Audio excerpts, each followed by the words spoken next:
महाराष्ट्रातील कानाकोपऱ्यातील ताज्या बातम्यांचा आढावा घेण्यासाठी रिपब्लिकन वार्ता न्यूज चॅनलला आताच आयकॉन बेल दाबून सबस्क्राईब करा. बहुजनांच्या परखड विचारांचे मंथन. रिपब्लिकन वार्ता.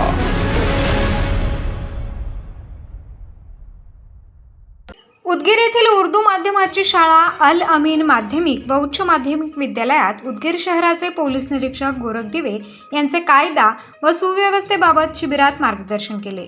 कार्यक्रमाची सुरुवात शेख रेहान या 10वीच्या विद्यार्थ्यांनी पवित्र कुराण पठणाने केली. उपस्थित पाहुणे गोरख दिवे व शेख अझरुद्दीन यांचा सत्कार संस्थेचे सचिव शेख मोहम्मद अकबर आणि प्राचार्य शेख मुंतजीबुद्दीन यांनी केले. प्रास्ताविक भाषणात संस्थेचे सचिव शेख मोहम्मद अकबर यांनी अल अमीन एज्युकेशनल सोसायटी या संस्थेचा परिचय करून दिला. शाळा स्थापन करण्याचा उद्देश समाजातील विद्यार्थ्यांना उच्च दर्जाचे शिक्षण मिळावे, तद्वतच विद्यार्थ्यात नैतिक मूल्य व नैतिकता रुजावी हा असल्याचेही स्पष्ट केले. त्यानंतर उदगीर शहर पोलीस निरीक्षक गोरख दिवे यांनी आपल्या मार्गदर्शनात विद्यार्थ्यांना आपल्या स्वास्थ्याकडे विशेष लक्ष देण्यास सांगितले. आई वडील, गुरुजन व मोठ्यांचा आदर करावा, अभ्यासाकडे लक्ष द्यावे, गुटखा, पान, सुपारी, सिगरेट यासारख्या स्वास्थ्याला हानिकारक वस्तूंपासून नेहमी दूर राहावे. वयाची 18 वर्षे पूर्ण झाल्यानंतर ड्रायव्हिंग लायसन्स बनवून घ्यावे. ड्रायव्हिंग लायसन्स शिवाय गाडी चालवू नये. कायद्याचे पालन करावे. समाजात शांतता व सुव्यवस्था स्थापित करण्याकरिता पोलिसांना सहकार्य करावे असे आवाहनही करण्यात आले. आजच्या काळात चोरट्यांनी आपली चोरीची पद्धत बदलली आहे. सायबर गुन्हे वाढत आहेत. मोबाईलचा सांभाळून वापर करावा, शक्यतो कमीत कमी वापर करावा असे आवाहनही त्यांनी केले. शेवटी विद्यार्थ्यांना प्रश्न विचारण्याची संधी देण्यात आली. विद्यार्थ्यांनी अनेक प्रश्न विचारले. गोरख दिवे यांनी हसत खेळत विद्यार्थ्यांना उत्तरे दिली आहेत. या कार्यक्रमाचे सूत्रसंचालन व आभार मोमीन मुजीब यांनी व्यक्त केले. मोठ्या संख्येने शाळेतील 5वी ते 12वी पर्यंतचे विद्यार्थी उपस्थित होते. उसको अकाउंट नंबर देके हमने उसके हाथ, चोर के हाथ में चाबी दे दी हमारे बैंक की. अब कौन सा अकाउंट खोलना है वो उसके पास में जा रहा है. वो बोलता है कि उसका पासवर्ड भेज दीजिए, उसको क्लिक हमको खतरी करना है. क्या बोलेंगे उसको? हाँ कि भाई तुम ही है वो दे देता है. और 5 मिनट के बाद तुम्हारे इस पे मोबाइल पे SMS आता है कि आपके अकाउंट में कि जो क्या लाख, 1.25 लाख, 50,000, 7,000 जो भी है, 10,000, 20,000 वो पैसे पूरे चले गए हैं. आपका क्या बोलते हैं इसको, your account is credited, debited, इतने पैसे से. अरे भाई पैसे तो नहीं आए, कुछ भी नहीं चला, पैसे तो चले गए. बैंक में जाते मैनेजर साहब को बोलते कि बोलते अपने हाथ की नहीं, तुम थाने में जाओ. थाने में साहब ऐसा ऐसा आया था और ऐसा ऐसा हो गया, हमारे अकाउंट में के पैसे चले गए. तो ये तो वो आपको जाल बिछाते हैं और आपके अकाउंट में के पैसे. देखो अभी सभी बच्चों के उनके वाले साहब बड़े सुबह उठ के मेहनत करते हैं, दिन भर पैसे कमाते हैं. उनके मेहनत के पैसे इस चोर के हाथ में हम देना चाहते हैं क्या? क्योंकि इतनी मेहनत के पैसे वो हमारी परवरिश के लिए होना जरूरी है. वो पैसे किसी चोर के लिए नहीं होना. वो तो बैठे बैठे चोरी कर रहा है, मगर वो तुमको बहका रहा है मोबाइल से. तो मोबाइल कितना सावधानी से वापर करना चाहिए उसका, ये ढूंढ लो बेटा. व्हाट्सएप के इस पे तुम्हारा काम ही नहीं जाने का. ये उम्र ही नहीं ना आपकी. व्हाट्सएप का फायदा करके लो. क्या है, तो अंकल है जो उनके पास कागज चला गया था और उनको जरूरत है यहाँ पर आधार कार्ड निकालना है या क्या करना है, लाइसेंस निकालना है, तो वो भेजेंगे तो उसका प्रिंट निकाल के हम करके. ये अच्छे काम के लिए उसका वापर होना बहुत जरूरी है. मगर वो थोड़ी बोलता है कि तुमने जो भेज रहे कर रहे, कोई लिंक भेजना है, क्या करना है, उनको कुछ लेना देना नहीं. इस बात का थोड़ा ये कर दीजिए कि. और ऐसे कुछ ऐप्स आए वाले, आपने मोबाइल इधर ओपन किया, अगर वो ऐप्स आपने डाउनलोड किया तो यहाँ की पूरी स्क्रीन उसको वहां दिखती है. किसको? चोर को. उसमें के पूरे कॉन्टेक्ट उसको वहां दिखते हैं और वो बैठा है लैपटॉप लेके. कुछ सेकंड के अंदर वो पूरे तुम्हारे कॉन्टेक्ट वो तुम्हारा सेपरेट फोल्डर बना के उसमें डालता है. अभी वीडियो कॉल क्या जरूरी है? वीडियो कॉल किसका आया?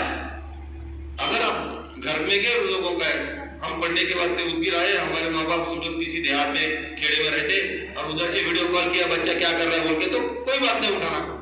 अननोन पर्सन यानी कि क्या बोलेंगे, अजनबी. कोई अजनबी पर्सन का वीडियो फोन हम क्यों उठाए? कोई जरूरी है क्या?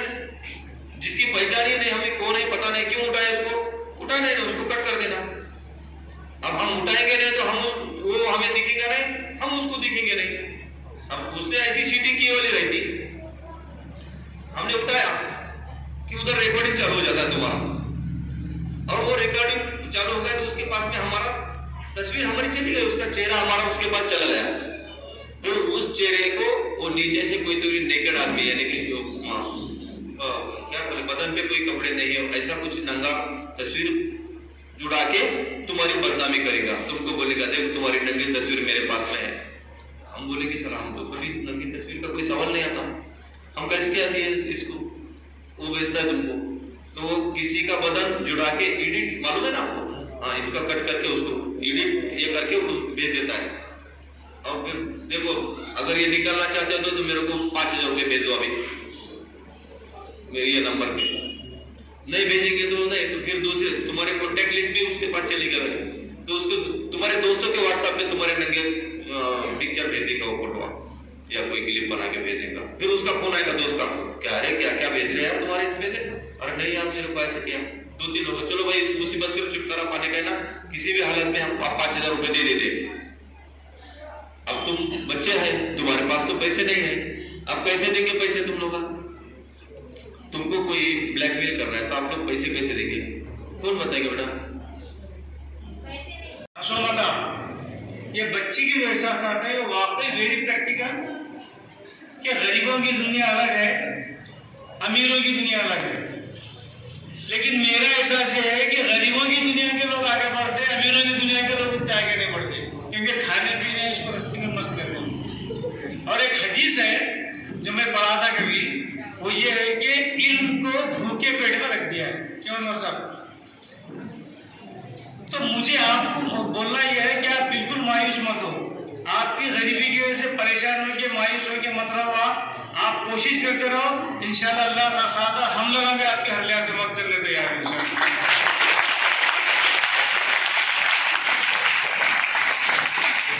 और जो लोग सिर्फ गुर्बत की वजह से नहीं पढ़ना चाहते तो वो लोग असातिज़ा के सामने अपनी बात रखें कि भाई हमारी इस मजबूरी के तहत हम नहीं पढ़ सकते।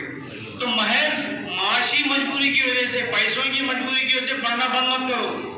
कई NGOs हैं, कई लोग आपको पैसे देने तैयार हैं, कई लोग आपको पढ़ाने तैयार हैं, लेकिन सिर्फ आपके उसको मतलब अंदर की आपकी क्या ख्वाहिश है, उसको आपकी तड़प को ऐसा वो है, वैल्यू है। अगर आपके अंदर तड़प है तो हालात बन जाते, आपके अंदर अगर कोशिश करने का जज्बा है तो हालात बन जाते। आप खाली सोचते रहेंगे और घर में बैठेंगे तो उससे हालात नहीं बनते।